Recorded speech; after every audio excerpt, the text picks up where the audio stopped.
ಸಭೆಯನ್ನು ಉದ್ದೇಶಿಸಿ ಪ್ರಸ್ತಾವಿಕ ನುಡಿಗಳನ್ನು ಆಡಿದಂತ ನೆಂದರೆ ಬೇಗಂ ಅವರಿಗೆ ಧನ್ಯವಾದಗಳು. ದಿನಾಂಕ 28/1/2026ರಿಂದ 30/1/2026ವರೆಗೆ ನಡೆದ ಪರಿಶೀಲನೆ ವರದಿಯನ್ನು ವಾಚನ ಮಾಡಲಿದ್ದಾರೆ ಶ್ರೀಮತಿ ಮಾರ್ತಾ ಕಿತ್ತೂರು ಮೇಡಮ್ ಅವರು.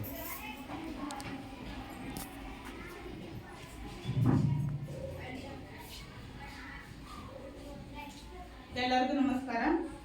2023-24ನೇ ಸಾಲಿನ ಸಮಗ್ರ ಶಿಕ್ಷಣ ಕರ್ನಾಟಕ ಯೋಜನೆಯ ಸಾಮಾಜಿಕ ಪರಿಶೋಧನಾ ವರದಿ. ಸಾಮಾಜಿಕ ಪರಿಶೋಧನಾ ಅವಧಿಯಲ್ಲಿ ಕಂಡುಬಂದಂತ ಗುಣಾತ್ಮಕ ಅಂಶಗಳು.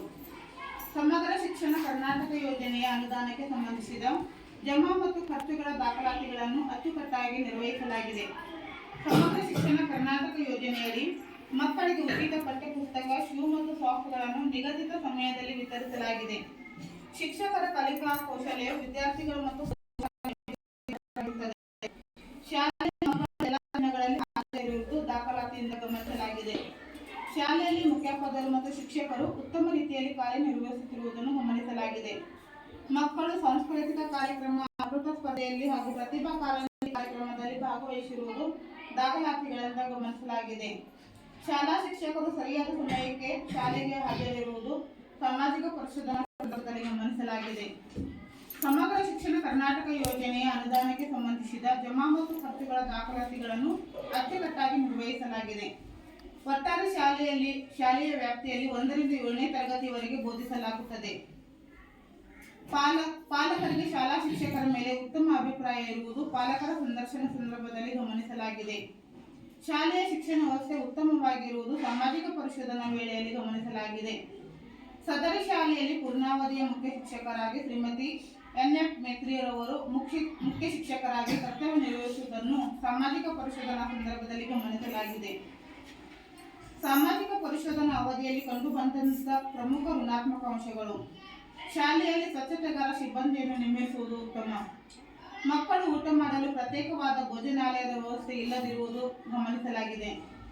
ಸಹ ಶಿಕ್ಷಕರಿಗೆ ಪ್ರತ್ಯೇಕವಾದ ಕೊಠಡಿ ಇಲ್ಲದಿರುವುದು ಗಮನಿಸಲಾಗಿದೆ. ಗ್ರಂಥಾಲಯ ಇದೆ, ಆದರೆ ಪ್ರತ್ಯೇಕ ಕೊಠಡಿ ಇಲ್ಲದಿರುವುದನ್ನು ಗಮನಿಸಲಾಗಿದೆ. ಮಕ್ಕಳು ದೈಹಿಕ ಸದೃಢರಾಗಲು ದೈಹಿಕ ಶಿಕ್ಷಣ ಅವಶ್ಯಕತೆ ಇರುತ್ತದೆ ಹಾಗೂ ಪ್ರಿಂಟರ್ ಪ್ರೊಜೆಕ್ಟ್ಗಳ ಅವಶ್ಯಕತೆ ಇರುತ್ತದೆ. ಫಿಟ್ ಇಂಡಿಯಾ ಸ್ಕೂಲ್ ಪ್ರಮಾಣ ಪತ್ರಕ್ಕೆ ಶಾಲೆಯಲ್ಲಿ ನೋಂದಣಿ ಮಾಡದಿರುವುದನ್ನು ಗಮನಿಸಲಾಗಿದೆ. ಶಾಲೆಯ ಒಂದು ಕೊಠಡಿ ಹಾಗೂ ಅಡುಗೆ ಕೋಣೆಯ ಮೇಲ್ಛಾವಣಿ ದುರಸ್ತಿಯಲ್ಲಿದ್ದು ರಿಪೇರಿ ಮಾಡುವ ಅವಶ್ಯಕತೆ ಇರುತ್ತದೆ. ಶಾಲೆಗೆ ಒಂದು ಶಾಲಾ ಕೊಠಡಿ, ಸಂಗ್ರಹಣಾ ಕೊಠಡಿ, ಪ್ರಯೋಗಾಲಯದ ಕೊಠಡಿಯ ಅವಶ್ಯಕತೆ ಇರುತ್ತದೆ. ಶಾಲೆಗೆ ಮಕ್ಕಳು ಆಟ ಆಡಲು ಆಟದ ಮೈದಾನದ ಅವಶ್ಯಕತೆ ಇರುತ್ತದೆ. ಸಾಮಾಜಿಕ ಪರಿಶೋಧನೆಯಲ್ಲಿ ಕಂಡುಬಂದಂತಹ ಪ್ರಮುಖ ಅಂಶಗಳು. ಶಿಕ್ಷಕರು ಮತ್ತು ಮಕ್ಕಳಲ್ಲಿ ಒಳ್ಳೆಯ ಬಾಂಧವ್ಯವಿರುವುದನ್ನು ಗಮನಿಸಲಾಗಿದೆ.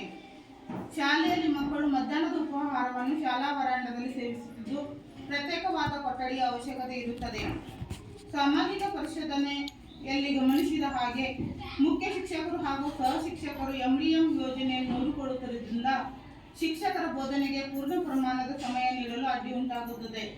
ಕಾರಣ ಶಿಕ್ಷಕರನ್ನು ಹೊರತುಪಡಿಸಿ ಪ್ರತ್ಯೇಕ ಅಧಿಕಾರಿಯನ್ನು ನೇಮಿಸುವುದು ಸೂಕ್ತ ಎಂದು ಗಮನಿಸಲಾಗಿದೆ. ಸಾಮಾಜಿಕ ಪರಿಶೋಧನಾ ಅವಧಿಯಲ್ಲಿ ಗಮನಿಸಿದ ಅಂಶಗಳು. ಒಂದು ಶಾಲಾ ಕೊಠಡಿ, ಅಡುಗೆ ಕೋಣೆ ಶಿಥಿಲಾವಸ್ಥೆಯಲ್ಲಿರುವುದನ್ನು ಗಮನಿಸಲಾಗಿದೆ. ಮಕ್ಕಳ ಸಂಖ್ಯೆಗೆ ಅನುಗುಣವಾಗಿ ಶೌಚಾಲಯ ಇದೆ, ಆದರೆ ಮೂತ್ರಾಲಯದ ಅವಶ್ಯಕತೆ ಇರುವುದು ಗಮನಿಸಲಾಗಿದೆ. ಶಾಲೆಯಲ್ಲಿ ಗ್ರಂಥಾಲಯ ಕೊಠಡಿಯ ಅವಶ್ಯಕತೆ ಇರುವುದನ್ನು ಗಮನಿಸಲಾಗಿದೆ. ಶಾಲೆಯಲ್ಲಿ ಮಕ್ಕಳು ಆಟ ಆಡಲು ಮೈದಾನದ ಜಾಗ ಇಲ್ಲದೆ ಇರುವುದನ್ನು ಗಮನಿಸಲಾಗಿದೆ. ಕಲಿಕೆಯಲ್ಲಿ ಹಿಂದುಳಿದ ಮಕ್ಕಳು ಗಣೇಶ್ ಪಾಕ್ರನವರ್ 7ನೇ ತರಗತಿ, ಕಾರ್ತಿಕ್ ಪತ್ತಾಳ್ 7ನೇ ತರಗತಿ, ಕಾರ್ತಿಕ್ ಕಾಮ್ದಳ್ಕರ್ 6ನೇ ತರಗತಿ, ಮುನ್ಶೆಟ್ಟಿ 6ನೇ ತರಗತಿ. ಕೆಲವು ಮೂಲ ಸೌಕರ್ಯಗಳು ಇತರ ಇಲಾಖೆಯಿಂದ ಯೋಜನೆಗಳಿಂದ ಮಂಜೂರಾಗಿದೆ ಮತ್ತು ನಿರ್ವಹಿಸಲಾಗಿದೆ. ತಾಲೂಕ್ ಪಂಚಾಯತ್ನಿಂದ ಚಾವಣಿ ರಿಪೇರಿ, ಜಿಲ್ಲಾ ಪಂಚಾಯತ್ನಿಂದ ಶೌಚಾಲಯ ನಿರ್ಮಾಣ, ಜಿಲ್ಲಾ ಪಂಚಾಯತ್ನಿಂದ ಶಾಲಾ ಅಂಗಳದಲ್ಲಿ ಫ್ಲೇವರ್ಸ್ ಅಳವಡಿಸುವುದು, ಗ್ರಾಮ ಪಂಚಾಯತ್ನಿಂದ ನರೇಗಾ ಯೋಜನೆಯಲ್ಲಿ ಶಾಲಾ ಕಾಂಪೌಂಡ್ ನಿರ್ಮಾಣ, ಗ್ರಾಮ ಪಂಚಾಯತ್ನಿಂದ ರ್ಯಾಂಪ್ ಅಳವಡಿಸುವುದು, ಜಿಲ್ಲಾ ಪಂಚಾಯತ್ನಿಂದ ಒಂದು ಕೊಠಡಿ ಹಾಗೂ ಮತ್ತು ಒಂದು ಕೊಠಡಿ ನಿರ್ಮಾಣ. ಶ್ರೀ ಗುರುನಾಥ್ ಯಶವಂತ್ ಮೇಘಾಲಯ 12-13ರಲ್ಲಿ ಮೈಕ್ ಸೆಟ್ ನೀಡಿರುತ್ತಾರೆ. ಶ್ರೀ ರಾಜು ಕೇದಾರಿ ಕಾಪೋಲ್ಕರ್ ಅವರು 2022-23ರಲ್ಲಿ ಸರಸ್ವತಿ ಮೂರ್ತಿಯನ್ನು ನೀಡಿರುತ್ತಾರೆ. ಶ್ರೀ ಗುರುನಾಥ್ ಯಶವಂತ್ ಮೇಘಾನಿ ಅವರು 2022-23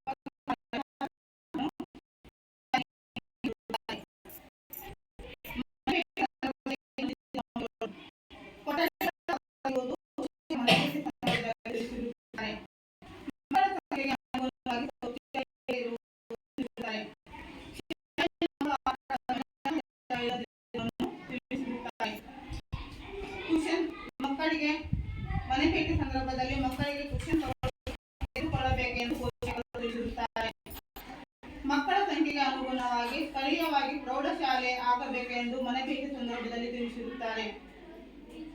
ಅಡುಗೆ ಚೆನ್ನಾಗಿ ಮಾಡಬೇಕೆಂದು ಪೋಷಕರು ಮನೆ ಭೇಟಿ ಸಂದರ್ಭದಲ್ಲಿ ತಿಳಿಸಿರುತ್ತಾರೆ. ರಂಗಮಂದಿರ ಸುಧಾರಣೆ ಮಾಡಬೇಕೆಂದು ಪೋಷಕರು ತಿಳಿಸಿರುತ್ತಾರೆ. ಮಕ್ಕಳೇ ಶೌಚಾಲಯವನ್ನು ತೊಳೆಯುತ್ತಾರೆ ಎಂದು ಪೋಷಕರು ಮನೆ ಭೇಟಿ ಸಂದರ್ಭದಲ್ಲಿ ತಿಳಿಸಿರುತ್ತಾರೆ. ಶಾಲೆಯ ಎದುರಿಗೆ ಹೈಮಾಸ್ಕ್ ಅಳವಡಿಸುವುದು